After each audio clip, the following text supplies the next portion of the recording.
Kita mulai. Bismillahirrahmanirrahim. Assalamualaikum warahmatullahi wabarakatuh. Waalaikumsalam warahmatullahi Semuanya. wabarakatuh. Bagaimana kabarnya Ibu dan Bapak malam hari ini? Sehat semuanya ya? Alhamdulillah Pak. Sehat Pak. Ya. Bu Irian, kemudian Bu Yulia, Pak Sega, gimana Pak Sega nih? Bu Diska ya? Kemudian Pak Febri.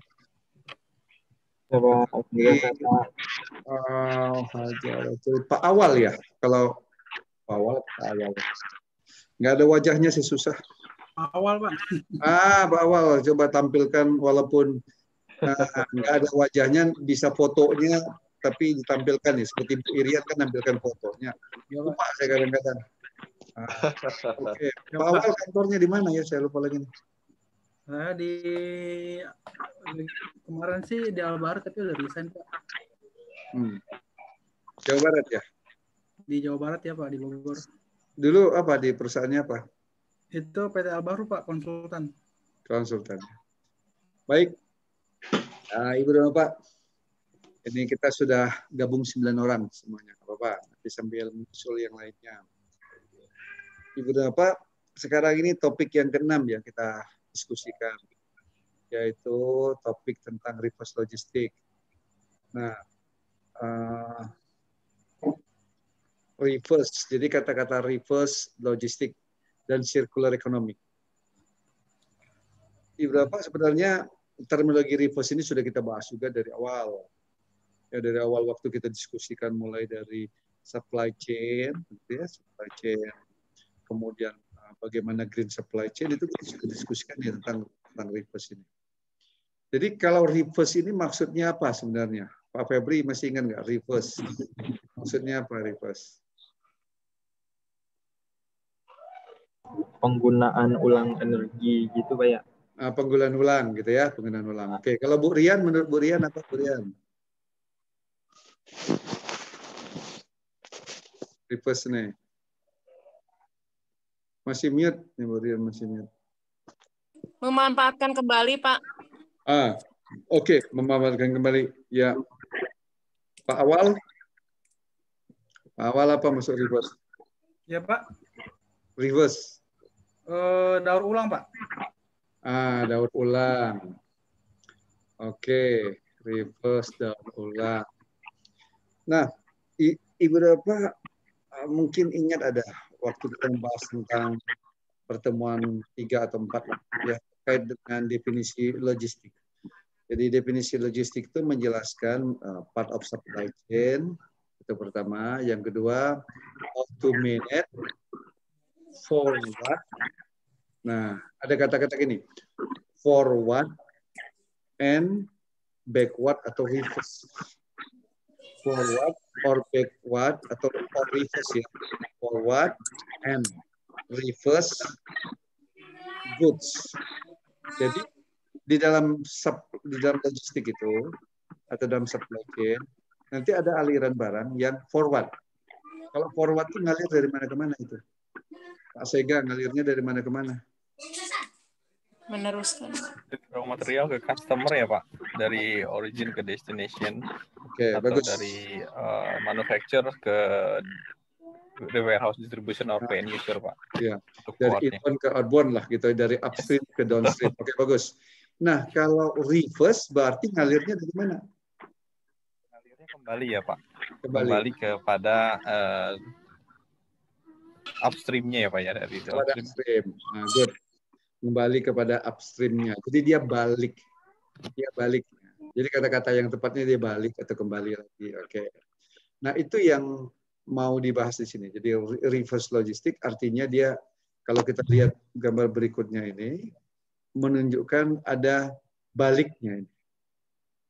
Kan tadi Pak Sega sudah menjelaskan bahwa ada dari upstream mengalir terus ke downstream. Ini kita sebut sebagai forward, aliran maju dari upstream ke downstream, maju mengalirnya ya.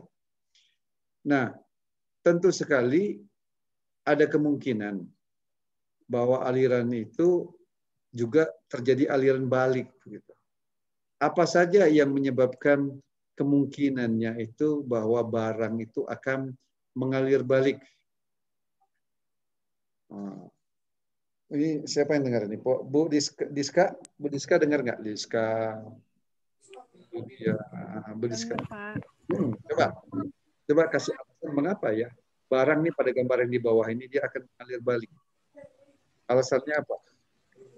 Karena barang tersebut bisa digunakan kembali. Mungkin di reject, Pak. Bisa juga diperbaiki lagi. Bisa juga diproduksi lagi, Pak. Terus lagi. Atau didaur ulang, recycle ya.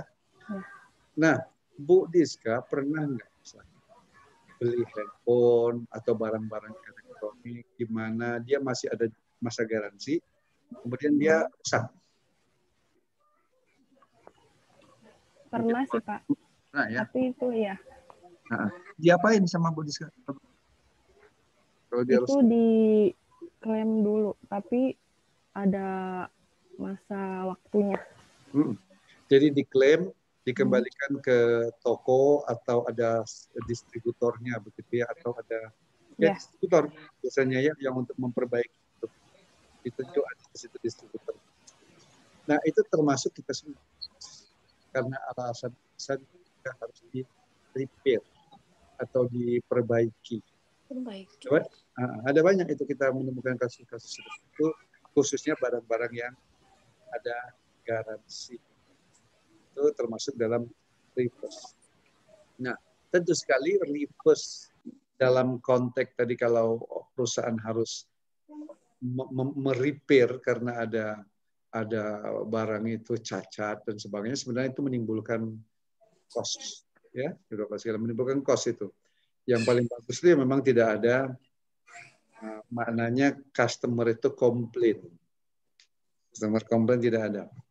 Nah, tetapi repair yang selanjutnya itu memungkinkan kita juga sering ya barang-barang elektronik kita misalkan pompa air dan sebagainya, motor ya, motor, mobil kan kita kan bayar dalam hal di repair, diperbaiki ya, itu nggak kita bayar ya. Nah, itu ada yang bayar, tapi ada juga yang masih masuk di garansi. Nah, dalam konteks itulah, dalam konteks green supply chain, maka reverse logistik ini, kalau kita lihat ini definisi hampir sama dengan logistik. Perbedaannya adalah, kalau kita lihat kan, the process of planning, implementing, controlling, efficient, cost effective, flow of raw material in process. Nah, ini semuanya goods ya. Related goods, related information from the point of consumption. Di sini bedanya yang saya kasih warna merah. From point of the consumption to point of origin. Or the another word, from the downstream to the upstream. Dari downstream ke upstream. Downstreamnya di sini, di sisi customer. To the upstream. For the purpose, tujuannya recapturing, ya artinya mengambil atau ya mengambil lah istilahnya ya, or creating value. Creating value itu dalam arti kata reuse, remanufacturing, recycle gitu, or proper disposal. Ada juga memang barang yang harus di disposal, dimusnahkan oleh perusahaan. Jadi ada banyak barang yang mungkin aturan dari regulasinya ya, setelah dia jadi limbah atau waste itu dia harus ditreatment sehingga dia dihancurkan, dihancurkan atau didisposal. Hancur. Ada yang tidak, barang itu tidak bisa balik lagi ke sisi hulu karena memang harus didisposal, harus dihancurkan ya karena mungkin mengandung limbah berbahaya dan sebagainya. Nah, pengertian reverse logistik itu hampir sama sebenarnya ya, part of supply chain management to manage finished good or related information from point of consumption to point of origin. The purpose of recapturing, recreating, and proper disposal. Ini salah satu definisi yang saya ambil dari Roger. Ya, Roger Timbal tahun 2001. Jadi Bapak sudah bisa menangkap makna reverse itu seperti yang digambarkan di sini, atau di sebelah kiri ini juga ada gambar menunjukkan suatu circular. Ya, circular ya Bapak sekalian ya. Circular from industry, distribution, retail, end of user, and next go to the collection. Nah, collection ada pengumpulannya, and then maybe this can be reuse, repair, remanufacture, or recycle. Next to go to the industry. Nah, kira-kira itu gambaran apa yang dimaksud dengan reverse logistik. Ini gambaran yang hampir serupa, Bapak sekalian ya. Cuma mempertegas saja ya gambarnya. Kemudian beberapa selanjutnya menunjukkan tentang ini sebentar ya. Apa tadi ini? Reverse logistics also include the processing, return, merchandise due to. Ini maksudnya begini, reverse logistik juga meliputi proses pengembalian barang-barang dagangan. Itu apa penyebabnya? Penyebabnya, Ibu sekalian. Pertama, penyebab yang pertama, bisa jadi barang tersebut, apa ya Bapak? Barang tersebut bisa jadi Di-reject, Pak. Nah, reject atau damage ya. Ya, damage. Rusak. Jadi posisi barang misalkan sudah pada posisi retail. Posisi retail ya. Ini umpamanya pada posisi retail. Barang itu dikirim ke retail posisinya damage atau rusak, itu dikembalikan. Yang kedua mungkin juga barang tersebut obsolete. Obsolete artinya apa? Obsolete artinya barang tersebut expired, ya, kedaluarsa. Jadi barang itu kedaluarsa. Nah, apa penyebab barang bisa kedaluarsa itu? Bu Irian ini, Bu Irian belum komunikasi ini tadi. Bu Irian bisa jawab, Bu Irian dari Babel. Ya. Apa penyebabnya barang kok bisa jadi obsolete itu? Obsolete kadaluarsa. Iya. Gimana Pak, Bu? Barang kadaluarsa karena dia masa waktu ininya Pak udah lewat. Iyalah. Masa sudah apa kok dia tidak terambil? Misalnya kayak apa? Penyebab dia obsolete itu apa? Penyebab dia expired. Apa ya, kayak ini barang di retail, kemudian obsolete di gudang retail atau di rak-rak pajangannya. Penyebabnya apa?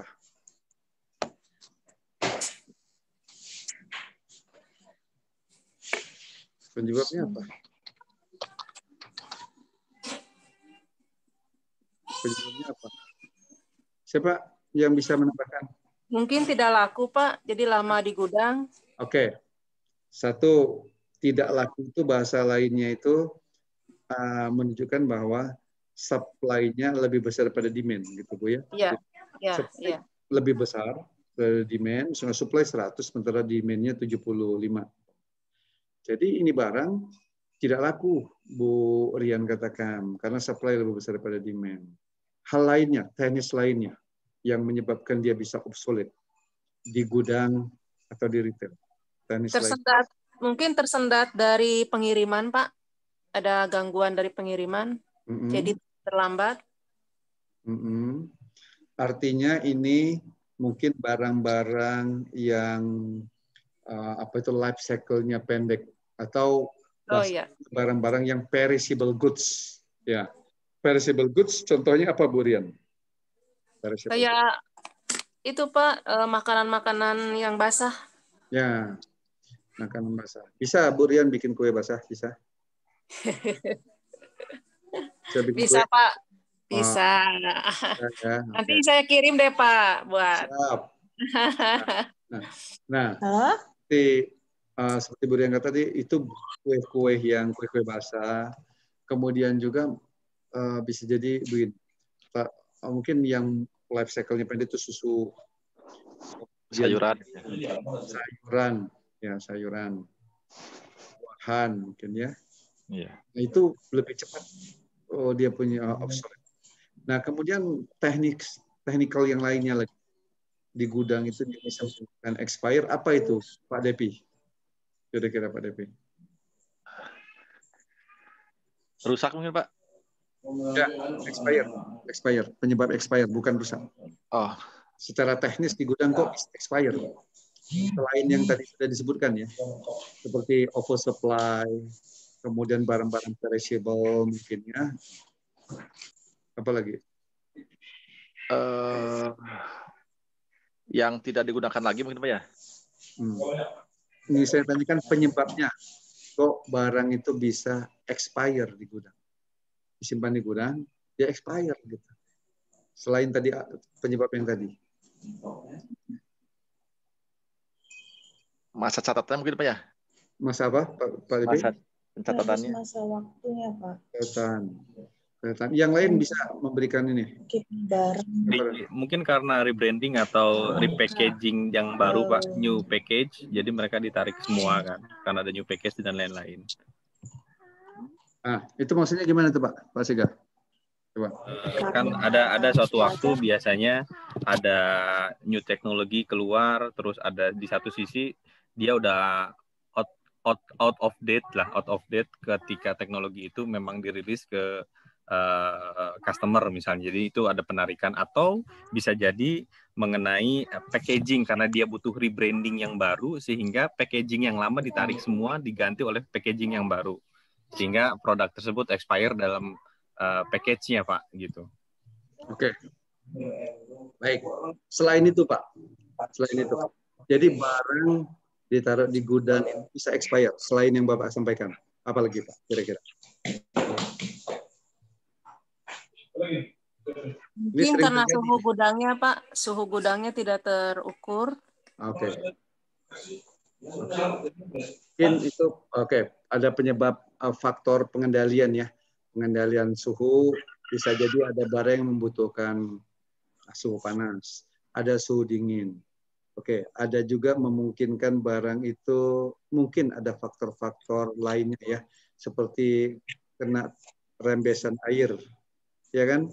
Rembesan air atau binatang, ya, burung atau yang lainnya masuk ke gudang. Ya. Kemudian ada yang lainnya nih. Ada yang lain selain itu bisa menyebabkan expire.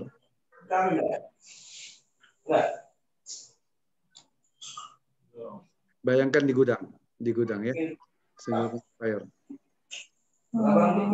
Karena kebutuhan pelanggan.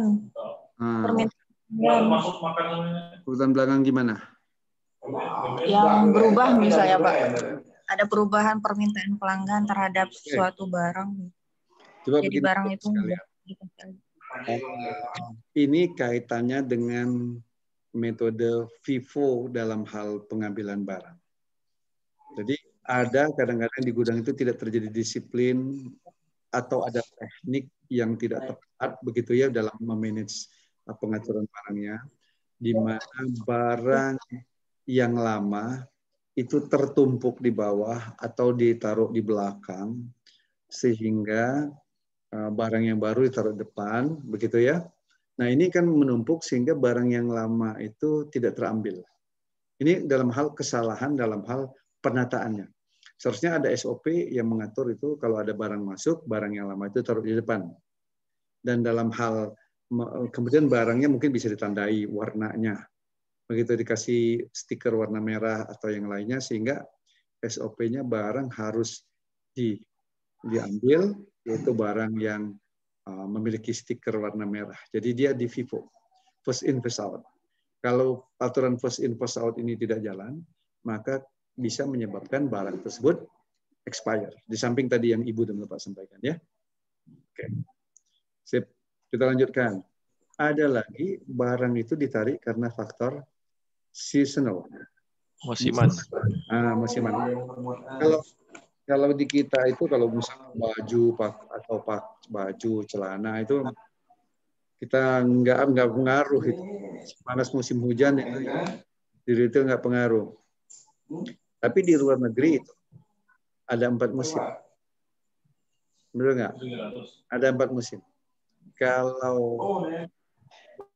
umpamanya ada satu baju, ada kita simpan di gudang atau di retail itu baju musim dingin dijual. Oke?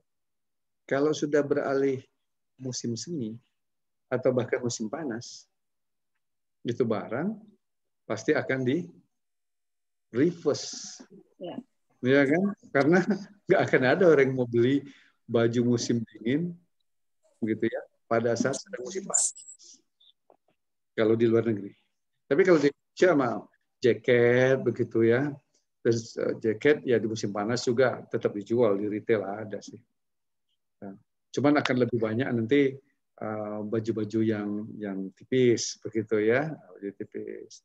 Kalau musim hujan seperti gini mungkin akan keluar baju jaket, baju sal dan sebagainya. Kalau musim dingin juga, kalau sudah musim hangat nanti saya kira itu di retail juga sudah akan di pinggir-pinggirkan, dikeluarkan barang yang musim dingin. Gitu. Kalau di Indonesia juga, apalagi di luar negeri. Seasonal itu faktor season, mode. Jadi tergantung termasuk juga mode dan musim. Dan berikutnya memang karena faktor recycle ya, kita ada program untuk recycling terutama barang-barang yang sudah habis umurnya dan pengaruh-pengaruh yang lain tadi. Atau kelebihan inventory. Terlalu banyak di gudangnya, stok. Simpan juga sudah nggak bisa, dikembalikan lagi lah mungkin ke distributornya. Terlalu banyak. Stok ulang artinya ya mungkin perampingan jumlah stok. Dan satu lagi ada yang kita sebut sebagai recall. Penarikan. Recall ini apa penyebabnya ini? Gimana Pak? Recall.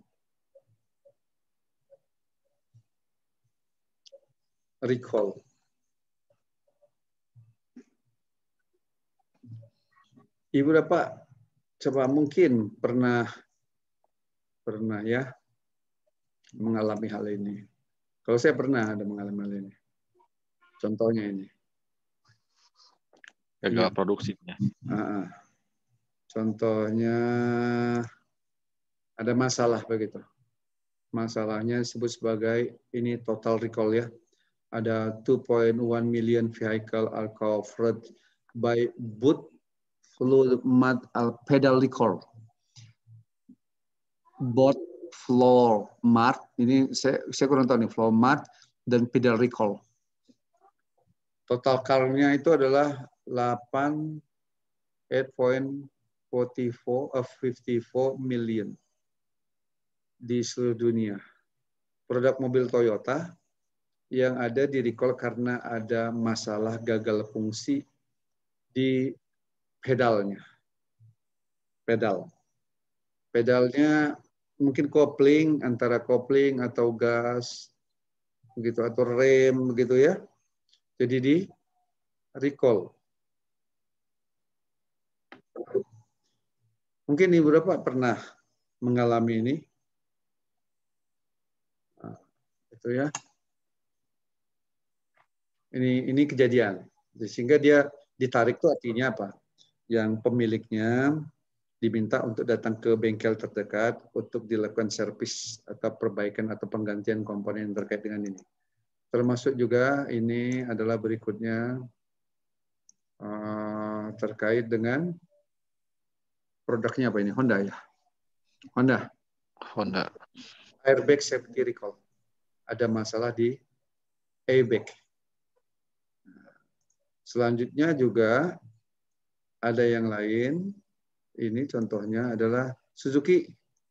Itu juga melakukan penarikan terhadap produk-produknya di recall. Nah ini kita kategorikan tadi sebagai reverse logistik. Dalam arti kata diservis ya. Diservis ke bengkel pelayanan terdekat. Nah ini tadi yang kita sebutkan sebagai recall. Ada juga memang barang-barang yang salvage yang perlu diselamatkan. Jadi di recall apa faktor-faktor barang itu perlu diselamatkan. Mungkin banjir begitu Bapak sekalian ya. banjir, daerah tersebut banjir ya sudah diprediksi akan terjadi banjir atau sedang ada kenaikan air di sana, mumpung belum terlalu tinggi, di recall aja, anu aja, ditarik semua itu. Barang-barangnya diselamatkan. Nah, diselamatkan.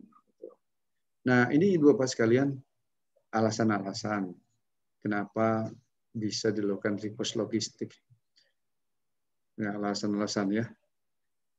Ada hal-hal yang terkendali, ada hal-hal yang tidak bisa dikendalikan. Itu. Misalkan kalau kerusakan itu sebenarnya memungkinkan bisa kendalikan. Damage, excess inventory dalam arti kata kita perlu melakukan suatu forecasting atau suatu sistem untuk prediksi lah, ya manajemen untuk memprediksi kebutuhan demand dengan baik. Juga termasuk misalkan obsolete ini juga bisa dihindarkan dengan inventory management yang bagus.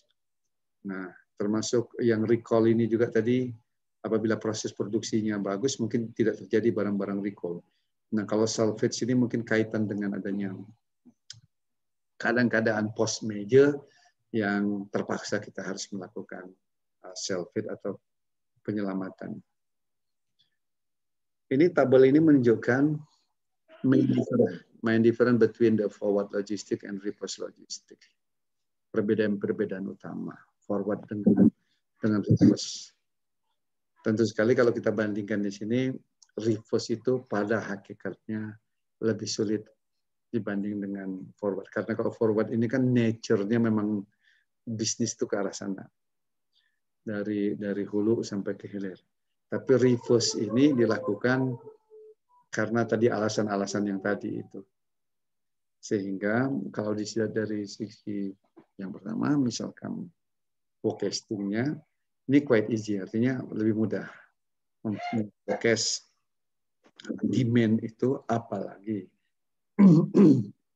kalau antara manufacturer dengan customer atau dengan channel distribution itu sudah ada suatu sistem yang terintegrasi sehingga setiap terjadinya permintaan di customer itu bisa diantisipasi dengan baik oleh production.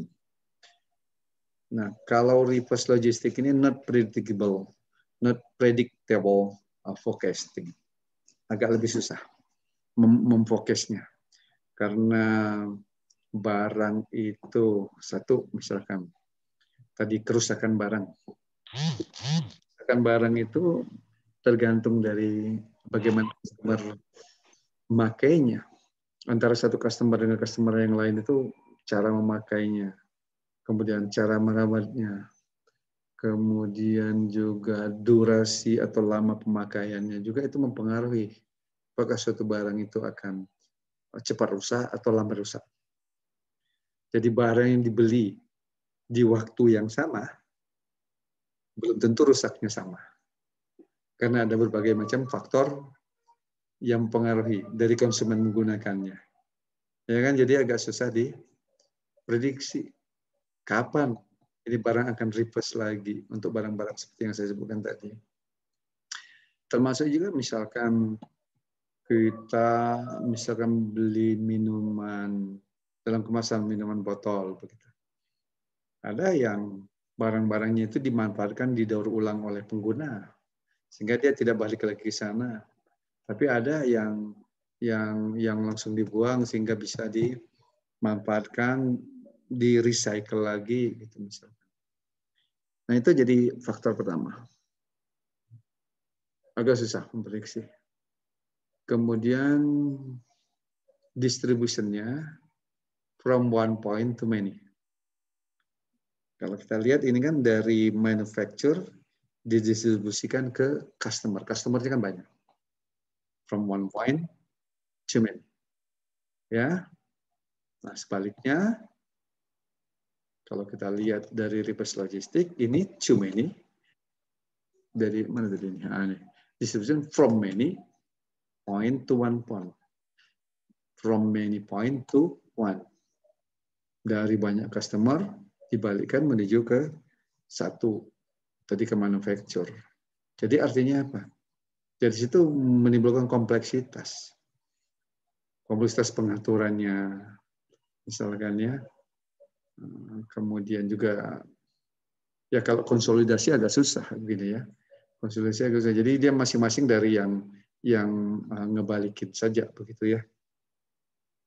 Kemudian tentu sekali uniform product quality kalau dari manufacturer ke arah customer itu uniform quality produknya. Tetapi kalau dari arah customer itu different product quality. Betul nggak Ibu sekalian? Karena masing-masing orang kan tadi memperlakukan barang itu berbeda-beda. Ada yang rusaknya sedikit, rusaknya sedang, rusaknya besar, dan ada yang sudah memang rusak parah misalkan. Nah, itu different product quality. Kemudian uniform product packaging, mudah karena packagingnya itu memang sudah dirancang untuk pengiriman produk-produk tersebut. Kemudian kalau di sini demade product packaging berbeda, mempackaging produk yang demade dengan produk yang tadi yang dari pabrik itu. Ini perbedaannya dua sekalian ya. Apalagi nih perbedaannya misalkan specified destination and road. Itu rute sudah bisa diatur dari scheduling penjadwalan dari manufaktur sampai ke customer itu bisa diatur dengan baik. Sementara ini not specified destination and route because from the customer to the manufacturer. Jadi dia from many to one, many point to one. Jadi rutenya berbeda-beda. Kemudian specified decision option. Jadi opsi dalam hal pembuat keputusannya itu lebih spesifik, not specified decision option lawannya. Uniform pricing, pricingnya lebih seragam. Sementara ini pricing depend on many factor. Tadi tergantung tadi yang ini tadi. Tergantung dari quality dari barang yang rusak itu berbeda-beda kan. Clear cost of distribution. Ya, clear cost of distribution. Tapi di sini adalah cost of distribution less visible, lebih susah untuk diprediksi. Gitu. Consistency inventory management, but on the other hand, not consistency inventory management. Controllable product life cycle. Product life cycle-nya itu bisa dikendalikan. Di sini complexity. Kompleks, lebih susah. Easy negotiation, complicated ya. Well-known marketing method di sini complicated marketing. And large transparency di sini small of transparency. Nah ini perbedaan-perbedaan dalam hal penanganan reverse logistik dibanding dengan forward logistik. Gitu. Artinya memang reverse logistik juga memang harus dilakukan meskipun dia ada lebih challenging, lebih tinggi, tapi ya tetap harus dilakukan dalam rangka tadi hal-hal tadi penyebab-penyebab yang saya sebutkan di atas itu. Jadi ini harus tetap dilakukan walaupun dia challenging gitu, atau ada tantangan.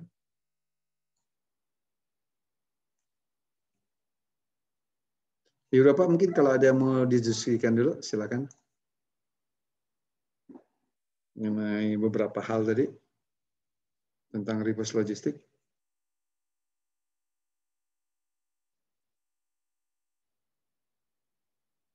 Ini tambahan ini return reason. Tambahan yang tadi yang disebutkan return reason ya, alasan-alasan pengembalian. Di samping yang tadi saya sebutkan, alasan-alasan lainnya adalah misalkan customer not satisfied. Pelanggan tidak puas. Beli barang tidak puas. Mungkin pernah beli, Bu Rian pernah beli secara online, beli barang tidak puas gitu, tidak cocok spesifikasi dan sebagainya. Pernah nggak? Pernah Pak, dikembalikan. Kembalikan ya. Pas gambarnya bagus, pas pesan datangnya tidak sesuai dengan gambarnya Pak. Kita kembalikan lagi. Berbeda antara gambar dengan kenyataan ya. Iya Pak. Jadi makanya kalau berteman juga di Facebook dan yang lainnya itu Bu Rian jangan cuma lihat gambarnya saja begitu. Kenyataannya beda nanti itu. Betul Pak. Oke. Customer not satisfied. satisfied. Kemudian mungkin begini, ada masalah yang lainnya adalah installation or usage problem. Jadi ada masalah instalasi atau waktu penggunaannya juga ada bermasalah sehingga menimbulkan damage di sini, kerusakan. Nah, itu bisa jadi atau warranty claim. Klaim itu yang memang tadi penyebabnya seperti recall tadi, persoalan-persoalan yang kaitan dengan recall ya. Nah, ini when the product does not work properly, tidak bekerja sesuai dengan fungsinya, when the product has physical damage, waktu datang sudah rusak memangnya, when the product is repaired by warranty, memang harus di repair karena ada beberapa hal spesifik tekniknya. Atau ada faulty order processing, kesalahan dalam pemrosesan order. Yaitu misalkan ordernya tidak komplit, misguided amount jumlahnya, premature delivery, jadi bisa jadi premature delivery juga ya. Kemudian ada retail overstock, excessive quantity of product terlalu banyak sehingga tidak bisa menampung. Retail itu new order at the end of trimester ini, semesteran ini. End of product life cycle or product replacement. Jadi kalau sudah memang produk itu habis masa umurnya, sudah old atau ada new product trend yang lama itu jadi harus di replace karena ada new technology, sudah old lah, itu sudah ketinggalan ya. Dan ini ada manufacturing recall program. Ini masalah-masalah dari manufakturnya karena masalah-masalah instalasi. Ini tambahan dari yang tadi kita bahas. Oke. Berikutnya ini apa nih? Ada complication. Ada complication ya. Dampak-dampak yang lainnya. The green factor, e-commerce, kemudian ini shorter product life cycle, complexity.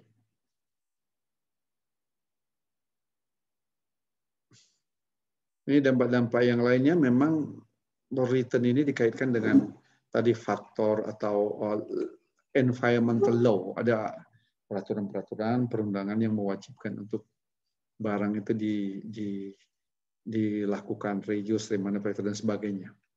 Termasuk juga barang-barang e-commerce ini. Banyak komplain terhadap barang-barang e-commerce, katanya di sini dari statistiknya 50%. 50% of the good sold are returned. Nah, itu ada komplain, ini menimbulkan cost ini sebenarnya ini. Kalau barang-barang e-commerce seperti ini. Yang lainnya obsolete ya. Add the value, the product, generate the final pressure. Ya mungkin yang berikutnya reverse logistik ini memang ada perusahaan yang bisa memperoleh keuntungan dengan aktivitas reverse logistik terkait dengan barang-barang waste-nya. Barang-barang waste-nya yang masih bernilai bagus seperti kain perca. Misalkan ada potong-potongan baja dan sebagainya yang masih bernilai bagus. Intinya berikutnya how the manufacturer can create the profit center ya with the activity of recycle or return or reverse logistik ini. Kita lanjutkan saja ini. Ini gambar more complicated lah ya, jadi dari menggambarkan dari mulai virgin material, proses, nanti kalau sudah masuk ke produk life cycle, karena barangnya itu bermacam-macam, tipenya, maka di sini disebut perlu adanya yang disebut sebagai source separation, ada pemisahan sumbernya itu. Ada barang-barang mungkin yang hazardous, ada yang landfill yang bisa dibuang ke tanah, ada yang incineration bisa dibakar, ini incineration. Bisa juga remanufacturing, rebasing or repair, ada yang recycle, ada reuse. Nah, ini ada pemisahan dulu, tentu sekali ini ada aktor lain yang di sini. Maksudnya di dalam aktivitas reverse logistik itu biasanya ada suatu mitra atau katakanlah suatu perusahaan atau organisasi begitu yang melakukan source separation ini, pemisahan, pemilahan. Kalau kita itu istilahnya barang diambil oleh pemulung, kemudian ada yang penampung ya, atau lapak begitu ya, penampung. Nah, nanti dari penampung itu nanti penampung kecil ada penampung besarnya lagi, dipisah lagi. Dari situ nanti akan dipisah-pisahkan. Jadi ini suatu bisnis yang menguntungkan, terutama barang-barang plastik, kemudian kertas, besi bekas, misalkan. Nah, itu barang-barang yang punya nilai tinggi ya. Kalau Ibu dan Bapak juga berminat dalam aktivitas repost ini, di sini yang bisnis di sini cukup menjanjikan itu ya. Mungkin kita bisa googling banyak pengusaha-pengusaha sukses dalam hal reverse logistik di sini. And the type of item that come back and require reverse logistic processing may include the product return. Penjelasan bisa product return, product recall, obsolete, replace the packaging, and mired the item. Jadi ada banyak sekali item-item produk. Oke, ini judulnya apa? The reverse logistic process. Proses dari reverse logistic pada akhirnya dibagi dalam 3 tahapan. 3 tahapan Bapak sekalian ya. Tahapan retrieve, bagaimana capture lah retrieve atau bagaimana mengumpulkan. Kemudian ini dibaca dari sebelah kiri. Tapi ini kalau posisi supply chain dia sebelah kanan. Retrieve, kemudian nanti barangnya itu ditransport, receive, inspect, sort. Sorry. Oh ini betul ini ya, dari kiri ke kanan supply chain-nya ya. Berarti nanti sebelah kanannya itu baru dia dispose management, resell, recycle, scrap ini. Jadi ini kurang lebih hampir sama lah dengan gambar tadi. Berikutnya Bapak sekalian, ini menjelaskan perusahaan-perusahaan atau industri yang banyak melakukan reverse logistik. Contohnya yang pertama ini adalah magazine publishing. Itu hampir 50%. Jadi majalah-majalah bekas, koran-koran bekas, gitu ya. Hampir 50% bisa didaya gunakan ulang. Book publisher itu 20%, sampai 30%. Book distributor, greeting cards, ya, katalog, elektronik, CD-ROM ya. Kalau sekarang sudah nggak ada lagi nih CD-ROM kelihatannya.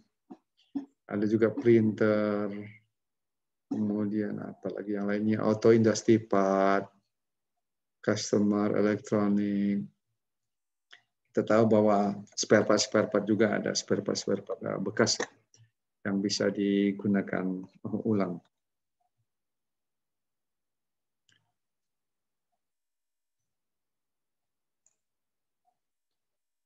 Ibu dan Bapak, selanjutnya ini function dari reverse logistik.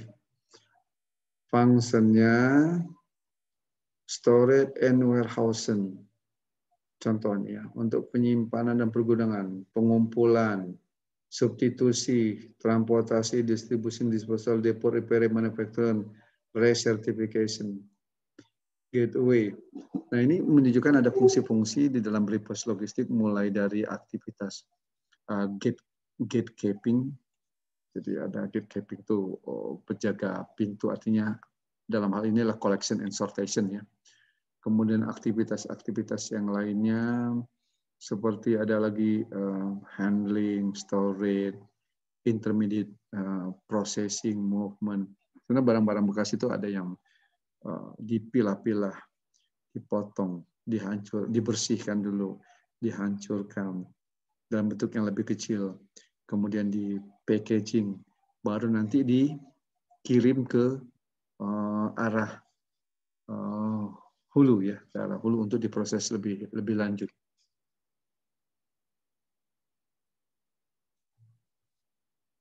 Dan ini menunjukkan tentang schematic various reverse logistic activity, berbagai macam aktivitas dalam reverse logistik, mulai dari collection, separation, storage, nanti disassembling, nanti dilepas-lepas semuanya begitu, shading and grinding yang mungkin dipotong, digerindam, dibelah, di macam-macam ya.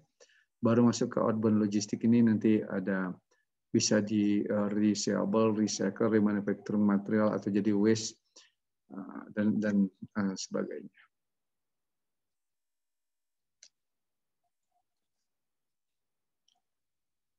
Oke, Ibu dan Bapak.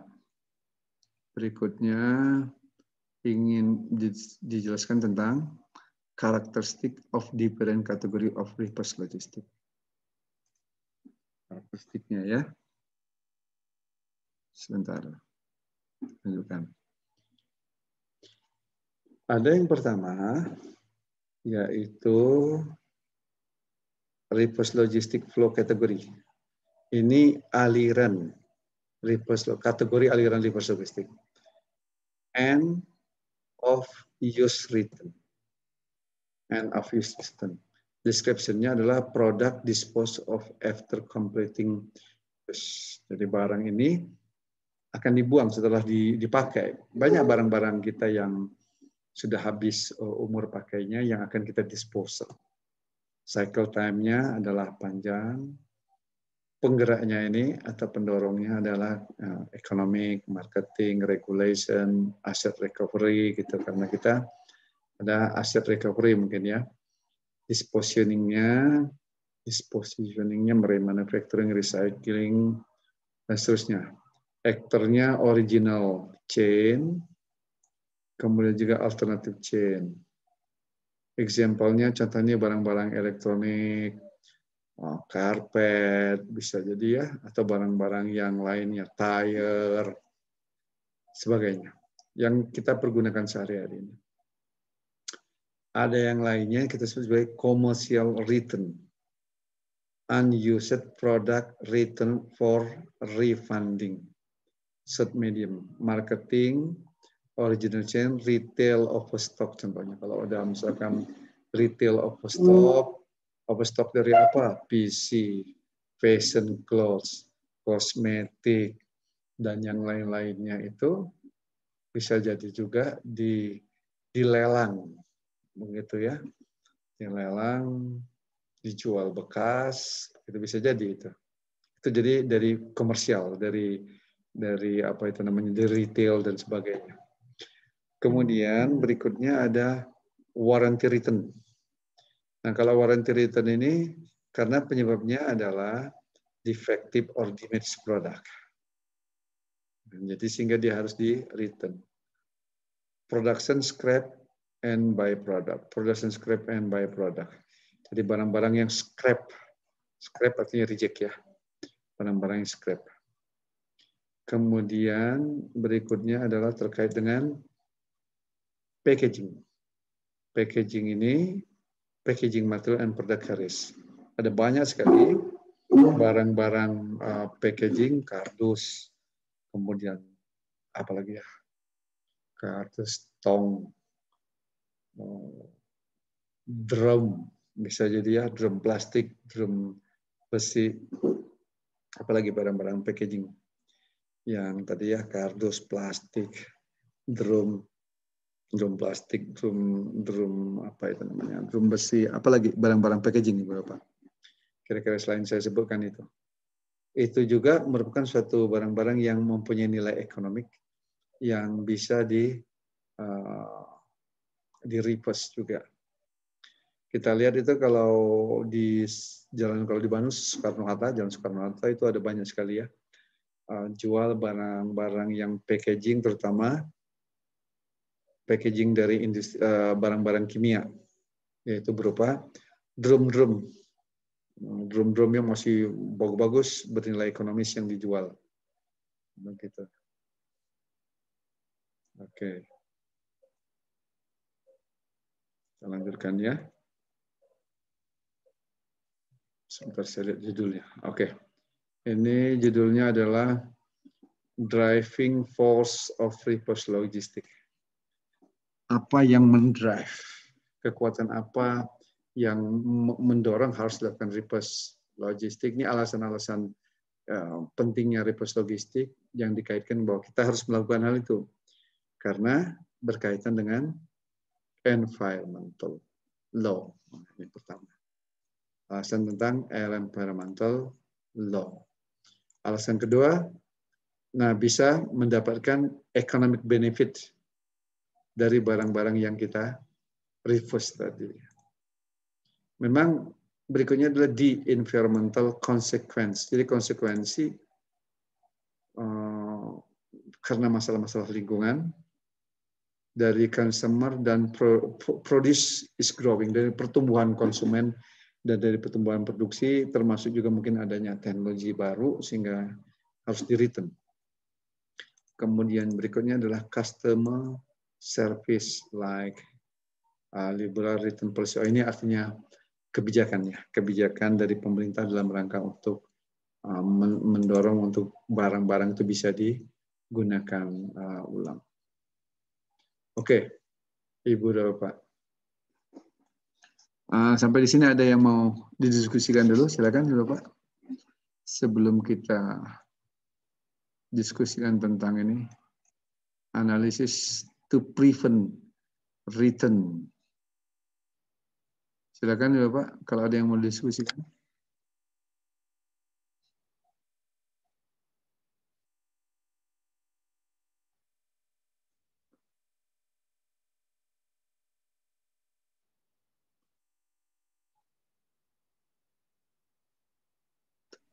Belum, Pak. Belum ya? Belum. Ini berikutnya ini sebentar. Analyze to prevent return. Oh, artinya begini. Ini kan menganalisis upaya-upaya untuk melakukan pencegahan dari barang-barang untuk dikembalikan. Nah, mengapa kita mengupayakan untuk mencegah barang-barang ini untuk adanya reverse?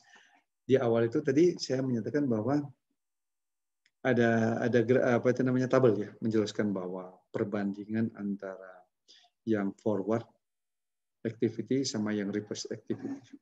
Di mana reverse activity ini more complicated lah, itu lebih susah, lebih sulit, sehingga konsekuensinya bagi perusahaan kalau melakukan reverse logistik ini, konsekuensinya terhadap apa, Ibu Bapak sekalian? Konsekuensinya terhadap apa? Terhadap apa? Konsekuensinya? Terhadap pemborosan biayanya, Pak. Oke, bagus. Jadi adanya cost ya, atau pemborosan biaya.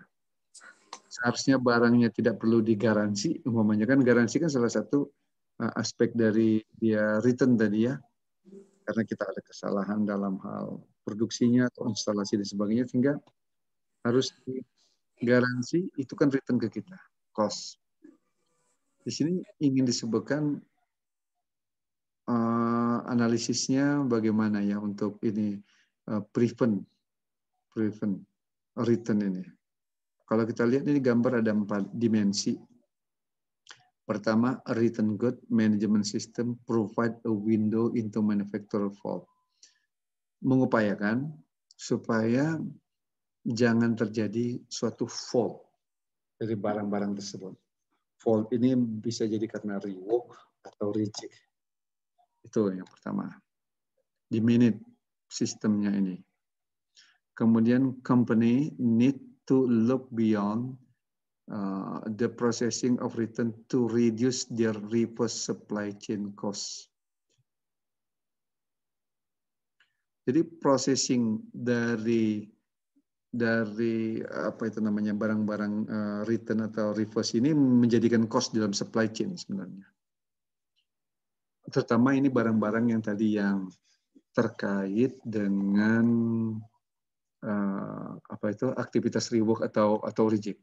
Tetapi kalau barang-barang yang memang dia sudah habis masa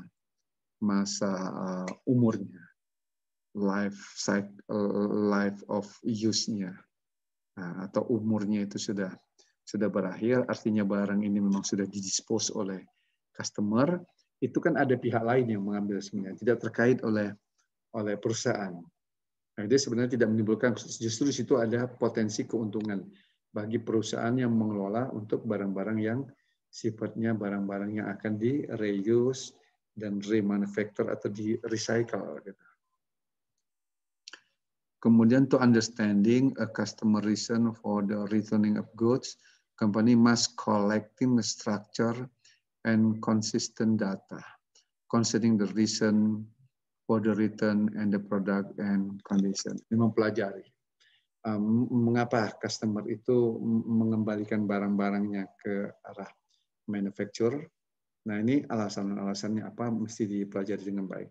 A good reverse logistics system include proper data collection and effective reporting. Dituntut untuk memperoleh suatu data yang baik untuk di masa depan agar bisa diprediksi lebih baik di kemungkinan-kemungkinan.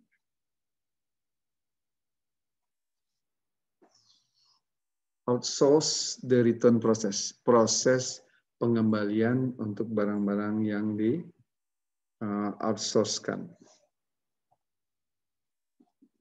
Artinya kegiatan reverse ini karena bukan core kompeten dari perusahaan, aktivitas ini sebaiknya memang dilakukan outsourcing, tidak ditangani sendiri oleh perusahaan.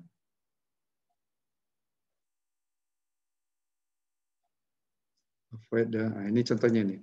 Mengapa dia bilang outsourcing of the return process is also occurring on a more frequency basis and it seem to be alternative to avoid this matter.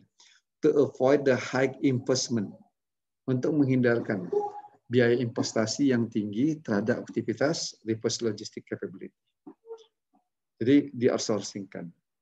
For example, manufacturers such as a Compaq, contoh Dell, Cisco, 3M, and retail such as the Sears have outsources the handling the reverse good of flow. Jadi mereka ini meng-hire 3PL.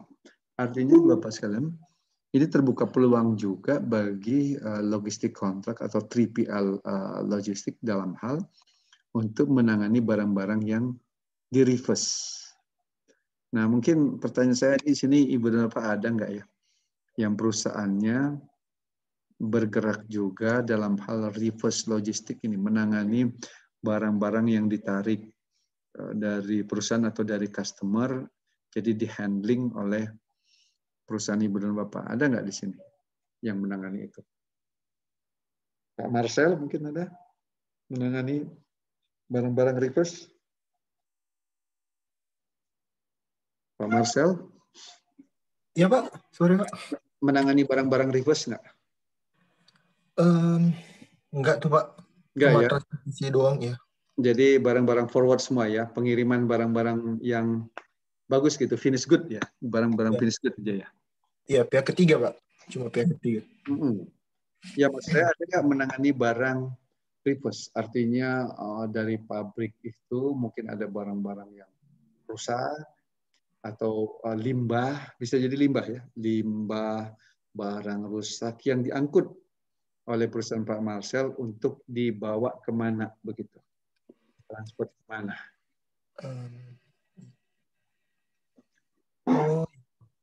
Karbon mungkin ya Pak? Karbon? Karet itu ya Pak? Iya. Limbah, iya. Limbah karbon itu. Ada dapat order dari perusahaan ya? Perusahaan lain? Menangani. Enggak, kebetulan ya? Itu. Kebetulan yang punya itu Pak, anak perusahaan dari perusahaan saya. Bos juga. Jadi punya cabang itu Pak, bikin karet gitu Pak dia. Atau bahkan kita tahu begini, ada kejadian ya perusahaan di Indonesia melakukan impor limbah dari luar negeri. Ya, coba Bapak dapat ada informasi mengenai apa yang diimpor oleh perusahaan di Indonesia itu limbah apa? Pernah tahu nggak? Di berita pernah tahu nggak? Ada limbah apa yang diimpor? Pas dibuka oleh Bea Cukai, kontainernya isinya adalah barang-barang limbah diimpor di Indonesia begitu. Apa contohnya? Baju bekas. Apa Pak? Baju bekas. Oke, baju bekas. Nah, masih agak mending lah itu kalau baju bekas ya. Bahkan banyak yang diselundupkan ya Pak ya. Betul Pak. Nah, ini yang yang lebih berbahaya dari baju bekas nih. Sehingga case-nya waktu itu dikembalikan lagi. Kembalikan lagi ke negara asalnya. Tapi ada juga yang mengimpornya itu. Yang untuk digunakan di Indonesia. Pernah dengar dulu?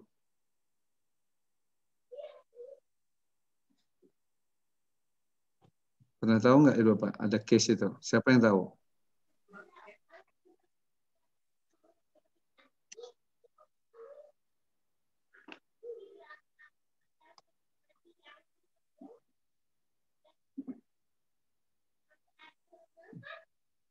Pernah tahu? Coba saya bukakan beritanya.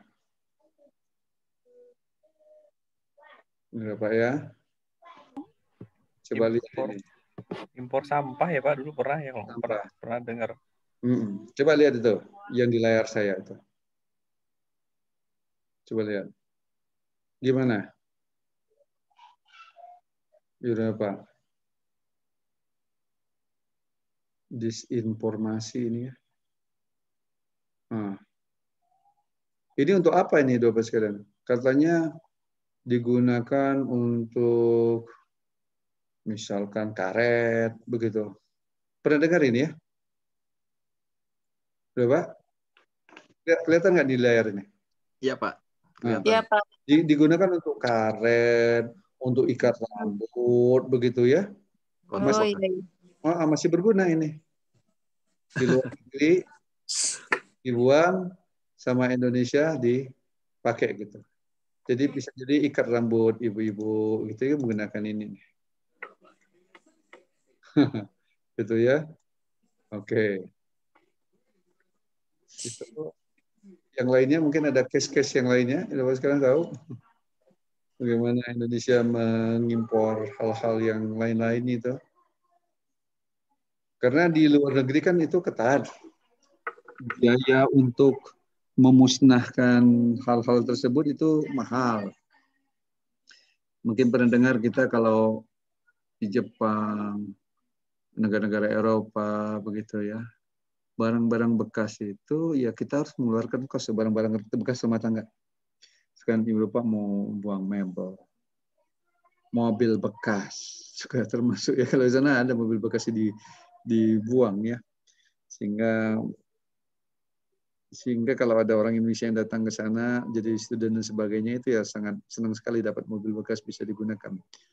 Peralatan-peralatan elektronik bekas itu kan harus dibuang jadi limbah. Itu cost dari yang membuangnya. Kalau di sini banyak sekali yang berminat kalau barang-barang bekas begitu kan. Nah, termasuk perusahaan itu. Perusahaan banyak barang-barang bekasnya dia harus membuangnya dan itu di outsourcing-kan. Sekarang ya outsourcing-kan. Sebenarnya ini suatu bisnis yang menarik juga itu. Kalau PT Pos mau bergerak ke arah sana gitu, Pak, Ibu dan Bapak yang dari PT Pos ini, Pak Depi, misalkan Bu Rian dan yang lainnya, bisa mengusulkan untuk menjadi 3PL dari barang-barang bekas dari perusahaan-perusahaan. Cobalah masuk ke pasar itu. Ya, Pak Depi kan bagian pemasaran tuh, Pak Depi. Betul, Pak. Nah, coba mencari pasar itu. Pasar untuk jadi jadi outsourcing atau 3PL dari barang-barang bekas. Tapi memang harus punya kompetensi. Apalagi kalau barangnya itu berbahaya, atau dangerous, gitu, barang-barang yang berbahaya. Itu perlu di apa itu namanya? Ini punya sertifikasi atau sebagainya mungkin ya kalau barang-barang berbahaya. Betul. Sudah ada rencana ke sana nggak Pak Depi? Nggak ada, belum ada, Pak. Kan ada direktur baru ini. Bisa lah Pak Depi bikin proposal itu. Bikin proposal dari kantor Pak Depi itu mengusulkan ke arah sana. Mana tahu, atau coba aja prospek sama Pak Depi memungkinkan itu bisnis baru digali itu, barang-barang bekas. Belum pikir ke sana Pak Depi? Belum, Pak. Belum, boleh lah coba jajakin. Cari di pabrik-pabrik yang banyak itu kan akan mendistribusikan barang-barang bekasnya. Bulog bisa jadi. Kalau di Bulog itu barang-barang bekas, barang-barang apa menurut Pak Depi? Bulog kemasan ini pun ya, karung ya. Karung, tapi juga barang-barang yang expired tuh banyak itu. Udah beras yang rusak itu. Di Bulog banyak barang-barang rusak itu kan kemana kan itu? Kan harus dimusnahkan. Ya. Oh iya betul Pak. Jadi itu perlu 3PL yang bisa memusnahkan itu. Mungkin ada berita acara pemusnahannya. Nah, dia perlu 3PL yang memusnahkannya. Pasti dia menggunakan outsourcing untuk memusnahkan barang-barang tersebut. Banyak sekali barang-barang yang expire di Bulog itu. Ya ini nggak tahu apalah penyebabnya, mungkin salah prediksi antara demand-nya. Mungkin salah memprediksi demand sehingga membeli barang dalam jumlah yang besar, atau bisa jadi juga perawatan di gudangnya yang kurang baik sehingga mengakibatkan barang tersebut rusak. Nah, rusak atau ada masalah-masalah post major, hujan, banjir dan sebagainya, bocor ya, yang menyebabkan barang-barang itu rusak, atau masalah-masalah jamur atau serangga, apa itu namanya, insektisida ya, menyebabkan rawan sekali itu memang gudang-gudang makanan itu. Nah, itu perlu dijajaki untuk meningkatkan pendapatan sekarang Pak. Nah, katanya mau bersaing kan, pada itu yang barunya bilang aduh kita ini kalah bersaing dengan anak kemarin sore itu yang baru seperti GNT, apalagi Pak Depi yang baru-baru muncul itu. Saya ikut beberapa Ninja, Pak. Ninja Express. Hampir aja, Pak. Kalah PT Pos yang sudah pengalaman ratusan tahun ini. Kalah bersaing. Oke. Sip lah, Ibu dan Bapak sekalian. Ibu dan Bapak sekalian,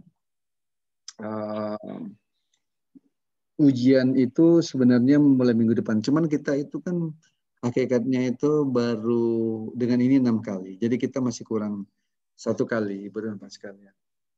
Nah, bisa malam minggu depan, ya malam minggu depan oke, tambah 1 kali lagi. Atau kalau minggu malam itu Ibu Bapak sekalian ada ya enggak? Malam besok untuk tambahan 1 kali lagi. Takutnya lagi di luar, Pak. Luar ya? Ya. Jadi minggu malam aja ya. Minggu depan lagi ya. Ya, malam minggu aja Pak ya. Ya, untuk tambahan kan semua rata-rata untuk yang RPL ini baru 6 ya di minggu ini. Tapi ada yang sudah 7 nggak ya? Ada yang sudah 7 Pak. Kalau nggak salah. Iya Pak. Ada yang 7 ya. Tapi ada juga yang masih 6, Pak. Masih Pak ada. Ada Kalau misalkan Ibu dan Bapak ada kelonggaran waktu di malam apa gitu, bisa diinformasikan ke saya. Misalkan Senin malam, Selasa malam, Rabu malam, atau Kamis malam gitu. Sebelum malam Minggu gitu maksud saya. Bisa juga. Atau mau prefer malam Minggu seperti sekarang juga nggak apa-apa. Ya, Bapak sekalian ya. Nah, ini tugas yang terakhir karena minggu depan itu tidak ada tugasnya. Nanti minggu depan sambil saya jelaskan apa UTS-nya. Jadi tugas Ibu dan Bapak ini penting dalam rangka nanti UAS ini. Nanti saya kasih tahu apa pentingnya tugas ini. Yang ini tugas yang ke-6. Ibu Bapak cari di internet sebuah perusahaan manufaktur boleh, logistic service provider boleh, that has implemented reverse logistic, yang telah mengimplementasikan reverse logistic. Perusahaan apa? Jelaskan apa aktivitas reverse logistiknya. Explain how the company applies. Bagaimana perusahaan itu mengimplementasikan reverse logistik mereka. Ya paling banyak 5 halaman saja Ibu Bapak sekalian ya. Boleh dalam bentuk PDF atau PPT. Silakan Bapak, ada yang mau ditanyakan tentang tugas ini? Cukup jelas? Bapak sekalian? Jelas? Pak, mau bertanya, Pak? Boleh. Silakan. Misalkan ada produk stok yang udah rusak, cuman bisa kita kemas lagi jadi kemasan baru, itu masuk reverse logistik nggak, Pak? Ya, ini begini maksudnya. Dikemasnya di mana? Misalkan kasusnya ada barang kemasan yang 10 kilo gitu. Ya. Nah, barangnya rusak, jadi kita kemas baru, pakai kemasan 1 kilo. Ya, maksud saya dikemasnya masih di tempat yang itu, di gudang Bapak gitu maksudnya. Iya, misalkan. Ya. Tidak di-reverse, Pak. Artinya tidak di-reverse. Reverse ini artinya dia pindah. Misalkan dari gudang Bapak itu dibalikin lagi ke manufacturer-nya. Oh, Manufacturer-nya, jadi ada proses transport, diambil. Memang diambil oleh manufacturer-nya. Tapi kalau di treatment di Bapak itu namanya packaging. Jadi artinya di repack atau di namanya itu break bulk dari ukuran besar ke ukuran yang lebih kecil ya. Tapi barangnya kan tidak expire ya Pak Febri ya.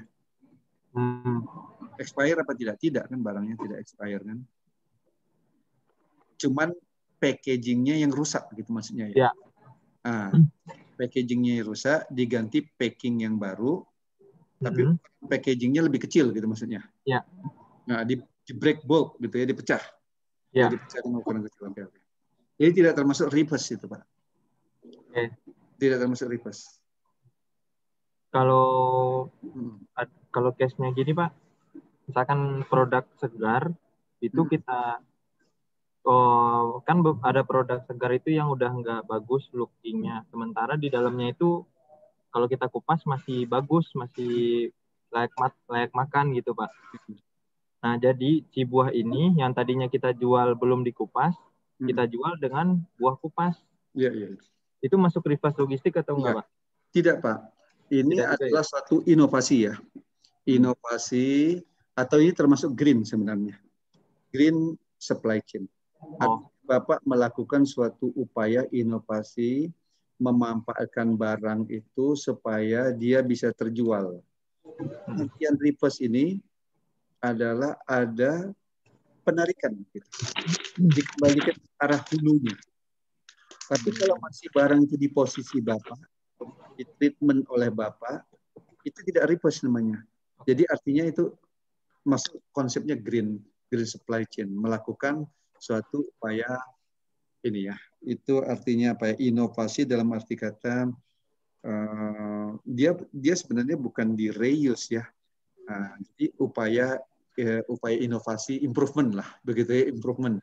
Artinya kan luarnya itu dibuang terus dijual. Itu kan upaya improvement, Pak ya. Nah, kalau reverse dia konsepnya dari gudang Bapak, dia mundur ke arah hulunya. Ya. Ditarik lagi oleh suppliernya. Ya. Di supplier, di treatment, dibalikkan lagi ke Bapak. Oke. Itu reverse. Ya, Pak. Ibu Bapak silakan, ada hal lainnya mau didiskusikan?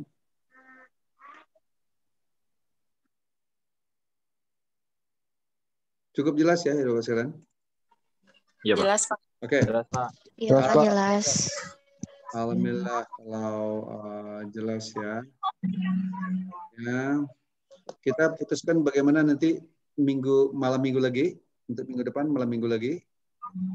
Baik, Pak.